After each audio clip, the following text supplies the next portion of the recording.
Do you want to get into Yu-Gi-Oh, but you barely know what a synchro monster is? And do you also want to relive the glory days where normal summoning a monster actually accomplished something? Well, aside from going to GOAT format, a Magic player's worst nightmare is understanding how the hell you use your graveyard like Squidward uses 4 legs to walk. Well, have no fear, because I, Tonrep, am here to reintroduce you into Yu-Gi-Oh in the easiest way possible with one simple phrase.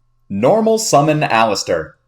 Okay, maybe don't say those words aloud, but you get the idea. Let's move on. The Invoked engine is defined as a well-oiled machine that makes something out of the mortgage that you owe the bank for investing in a children's card game. As the boomer of meta, your job is to speedrun a fusion monster onto the field before your opponent finishes drawing their starting hand. It all starts with Alistair the Invoker to search Invocation and using one of these new things to put Alistair in the grave. Using the Invocation, you can fuse into whatever floats your scapegoat and become the avatar of your locals. Purgatrio kills things good and gets offended whenever you show off your thick, girthy board state. Mechaba doesn't like you and will pay money to never see you again. Raijin is kinda scared to be used and abused by his witch mommies again, so he keeps paying Konami to not release a usable win deck into the meta. Kaliga has the audacity to put an entire game on the limited list while he's on the field. Cocytus has a spike on his shield, and your opponent wields a gun.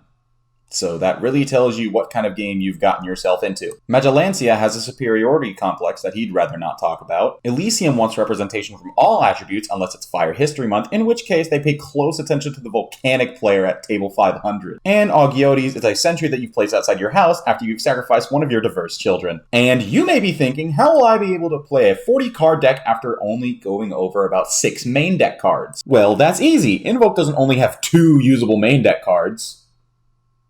It has 3. And technically 4 if you count terraforming, but who's counting that one? Magical Meltdown searches Alistair, which searches Invocation, which searches your flavor of choice for the day. The mark of a good Invoked player isn't if you draw 2 of the same combo piece into the same hand, it's how many times you can do it to the Appliancer player sitting across from you. The rest of the deck doesn't really matter, as you can put essentially anything in there, including the Church of Extra Deck Martyrs, Undead Spaniards, Pinocchio Flip Monsters, or any other hand trap under the Macrocosmos. All in all, Invoked isn't a deck, it's more like one of those ancient janitors that was in your elementary school. It's obvious he's been here for years, and he should probably be retired by now, but he just does everything for Konami's normal summon not included products, so they try and keep him around. Anyways, that's my mini-meta metaphor for Invoke. Goodbye!